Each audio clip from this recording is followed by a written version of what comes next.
Ini kita dapat tes unit nih, IGPS Sport Binevi. Ini Cyclocom terbaru nih, baru keluar tahun 2025. Dusnya seperti ini. Kemudian ini atasnya, sampingnya begini aja, ada IGPS Sport. Nah, seperti ini barangnya. Jadi dia layarnya 3,5 inci, terus ada 6 button tombol selain touchscreen ya. Jadi dia juga punya tombol fisik. Terus baterainya ini diklaim bisa 35 jam. Terus sudah ada mapnya, ada rute navigasi dan ada iClimb nih. Biasanya kalau teman-teman sepeda senang nih kalau ada tanjakan. Kemudian macam-macam menunya, ada smart light connection, ada core temperatur. Kemudian ini juga ada aplikasinya nih di handphone. Ini barang bagus. Ini yang akan saya bahas adalah bukan review ya, jadi hanya membahas gimana sih cara pakainya. Ini bukan unit baru, bukan unboxing. Sudah dites, belum dites jalan, baru dites unitnya aja. Jadi seperti ini unitnya, Binevi. Nah, seperti ini. Ada apa aja di dalam kardusnya, kita lihat. Ada buku. Ini ada manualnya. Ini buku manualnya dalam beberapa bahasa ya. Seperti ini. Buku petunjuknya. Kemudian ada apa lagi? Kita lihat. Ini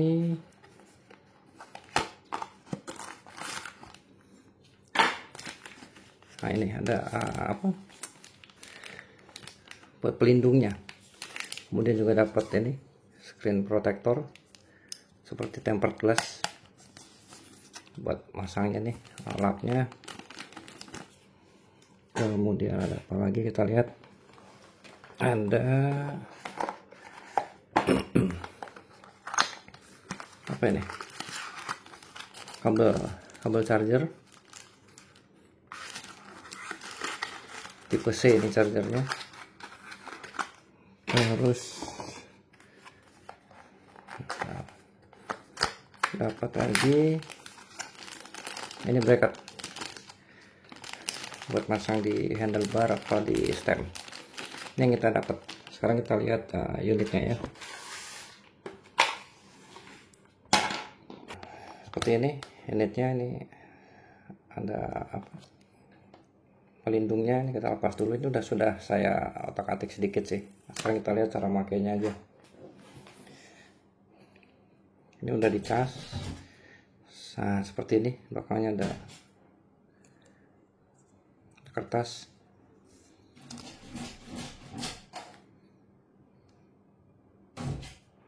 Sekarang kita bandingkan ya dengan Garmin. Ini Garmin 10. Ini kita bandingkan dengan Garmin seperti ini.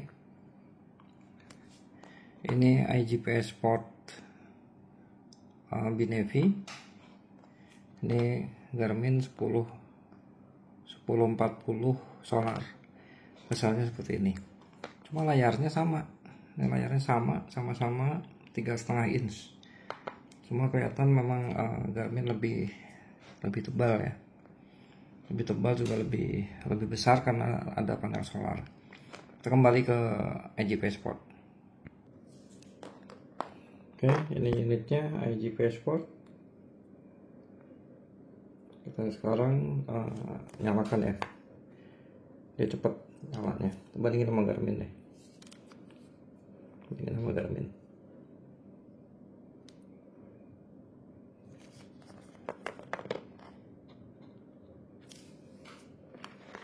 Itu ini. Dia duluan nyala. Si IGPX-nya, Garmin masih baca. Jadi ini lebih cepat ya bacanya daripada untuk bukanya. Kalau dari off ya lebih kencang. Tadi udah dites ya untuk dinyalain, dibandingin dengan Garmin lebih kencang ini, lebih cepat nyalanya. Sekarang kita ulangi, kita buka lagi. Ini tombol power di sini. Kemudian ini tombol select, kalau milih itu ini. Ini tombol naik turun. Ini start. Jadi kalau mulai kegiatan ini start. Ini untuk lap. Jadi dia punya tombol fisik, juga dia touchscreen. Jadi enak kalau misalnya basah atau apa, nggak keganggu karena masih ada tombol fisik. Ini salah satu kelebihannya. Sekarang kita nyalakan. Tahan. Lepas. Nah, dia sudah nyala. Cepat ya. Oke. Kita lihat di sini ada beberapa menu, ada menu road, indoor dan macam-macam ya. Ini bisa kita setting. Terus seperti tadi yang disampaikan untuk pertama itu, kita lihat di sini di bawah. Untuk merubah tampilan ini kan seperti handphone. Ini bisa diganti. Masuk ke sini. Kemudian kita lihat di time. Bisa diganti nih. Desktop. Bisa diganti. Tampilannya akan berubah. Jadi seperti ini. Jadi kalau mau diganti lagi, kita ke bawah kan sampai dapat sistem menu, masuk tem, desktop, tem 2, sesuai selera masing-masing. Oke, ini menu. Oke, kita masuk menu sini. Jadi ada beberapa pilihan menu ya tadi di depan.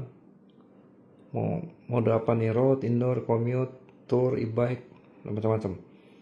Kita pilih road, kita klik ini, maka dia akan ada tanda centang, artinya dia kita sedang menggunakan mode road.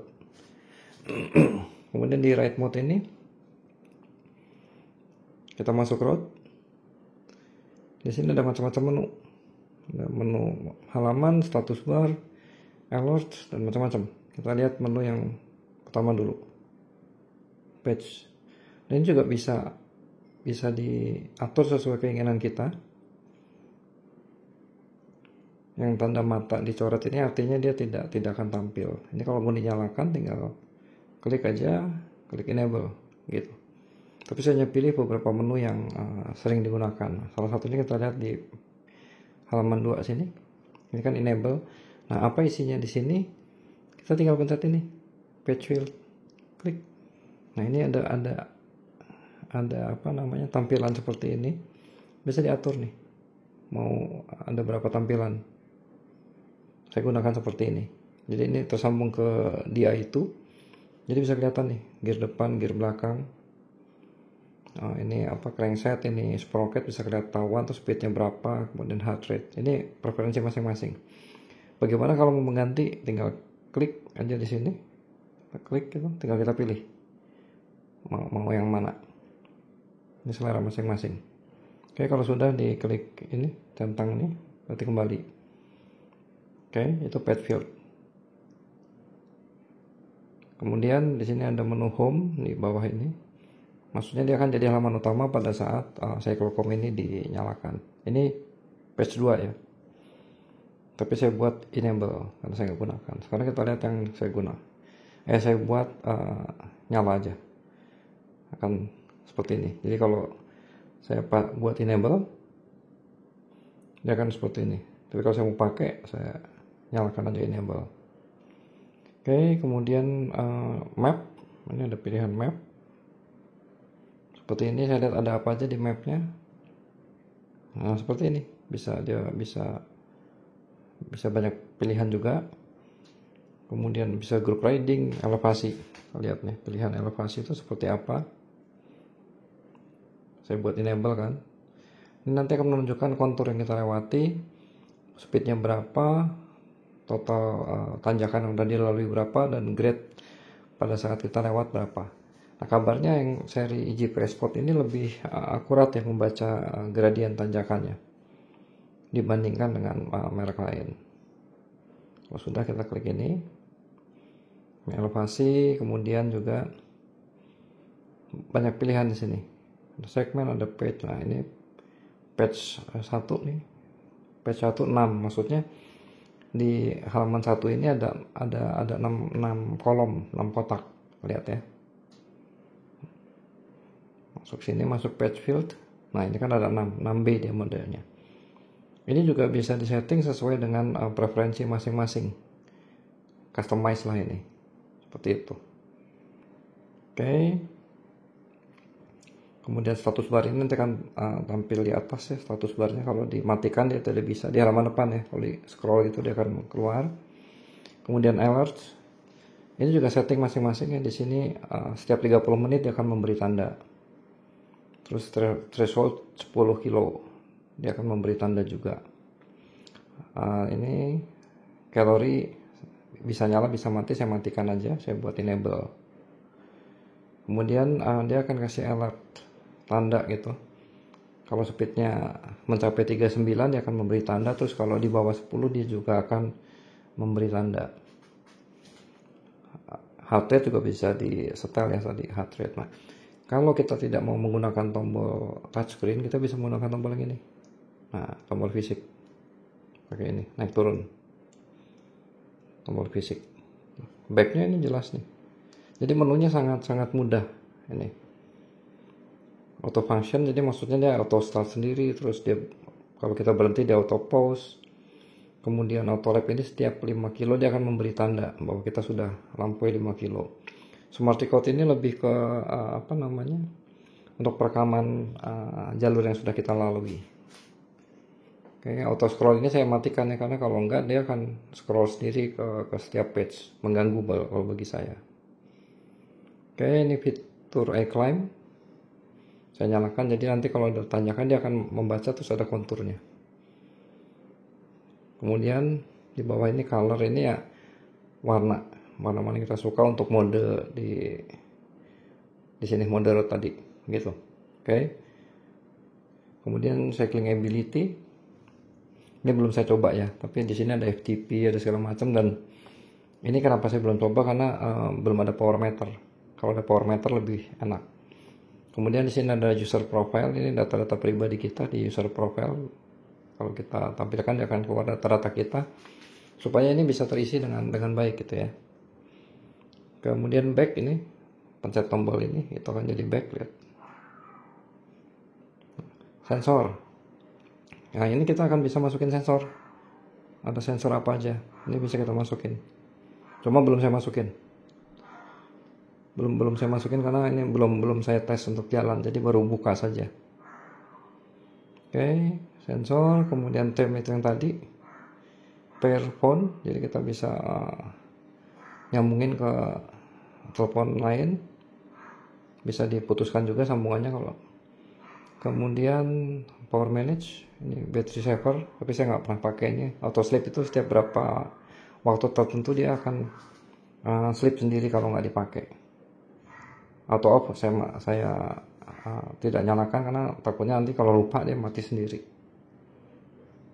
Kemudian motion detection itu saya buat enable, jadi dia akan membaca deteksi gerakan. Jadi dia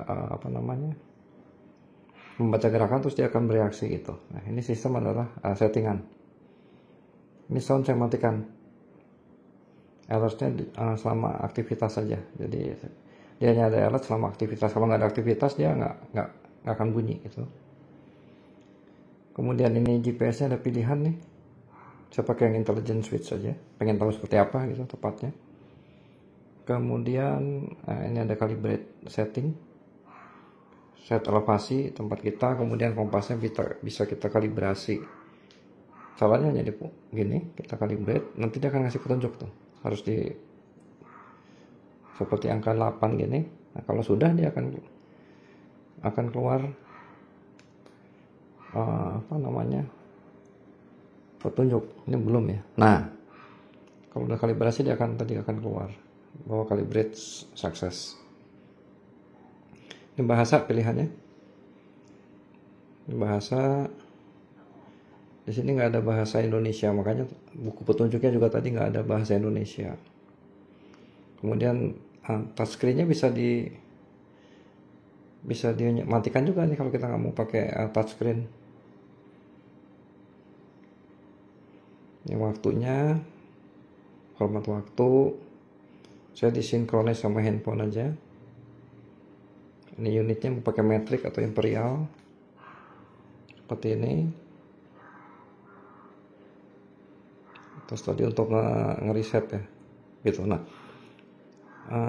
about itu mengenai ininya. Nah, ini Benefi, itu serial numbernya dan segala macam.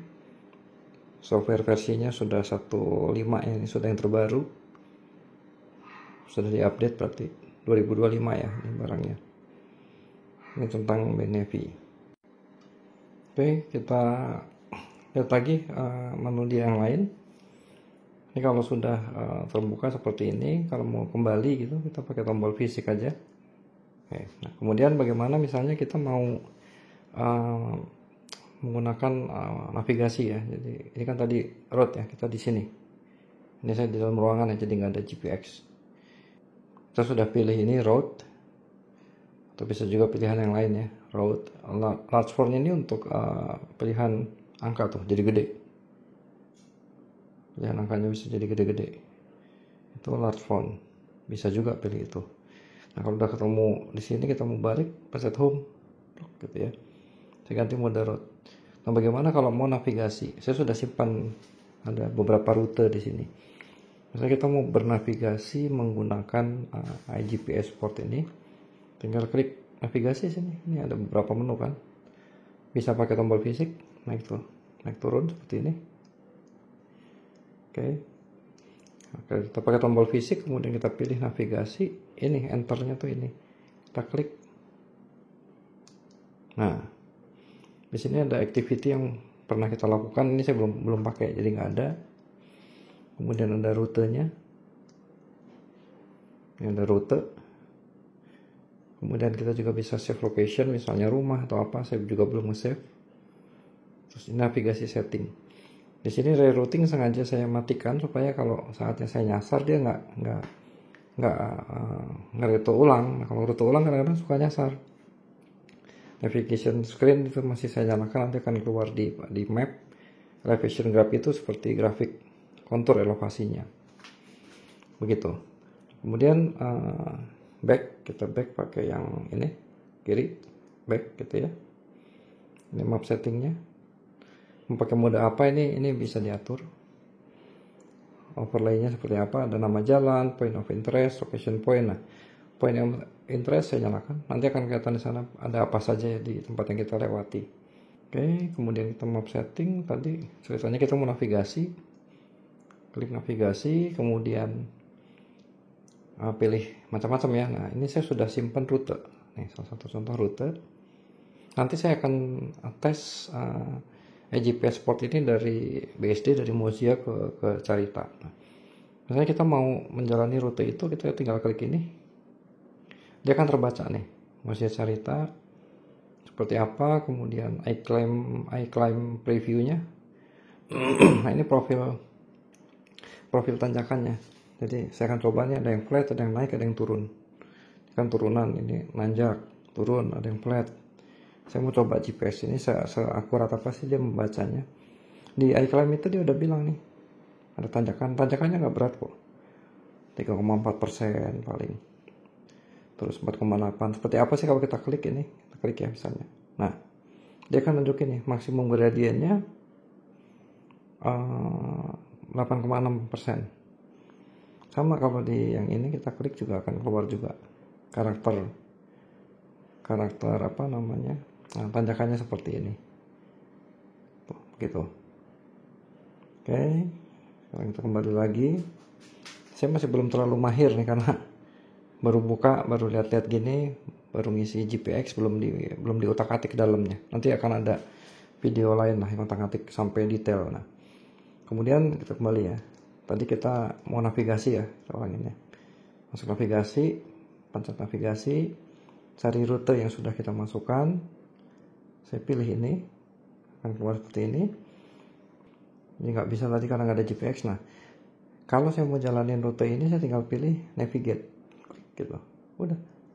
Nah di sini ada pilihan, saya kan jauh dari titik start. Di sini ada pilihan apakah mau navigasi ke tempat start atau tidak. Nah anggaplah tidak gitu ya. Saya tunggu GPX. Nah ini bisa saya geser petanya. bisa saya geser, saya gede kecilin pakai seperti ini. Nah, seperti ini. Ini zoom sama itunya bisa pakai tangan begini, kayak handphone lah. Nah ini titik startnya nih. Ini titik startnya. Tadi kan saya bilang nggak usah navigasi ke sana. Saya bisa zoom nih. Ini titik startnya. Titik start untuk rute yang tadi. Nah seperti ini. Jadi ini dari Mozilla nih. Kalau yang sering ke Mozilla pasti udah apalah dengan bentuk ini. Ini rute yang akan saya lewati, perjalanan dari Mozilla ke Carita. Nah, nanti disitulah Cyclocom ini baru saya uji akurasinya, kemudian kenyamanan memakai menunya, UI-nya, apakah enak makainya gitu loh. Nah, seperti ini rutenya. Nanti kalau udah ada GPX dia akan memposisikan kita di titik-titik ini gitu. Ini pakai mode seperti ini karena sudah malam nih jam 7. Kalau siang dia otomatis berubah lebih terang ke mode siang. Nah, demikian. Kira-kira seperti itu. First impression lah untuk GPS Sport Binevi. Nanti saya akan buat video lagi untuk tentang Cyclocom ini di perjalanan, jadi lebih akurat lah, lebih kelihatan menunya seperti apa, kemudian akurasinya seperti apa. Tunggu ya videonya, nanti kalau udah jadi saya upload deh. Makasih.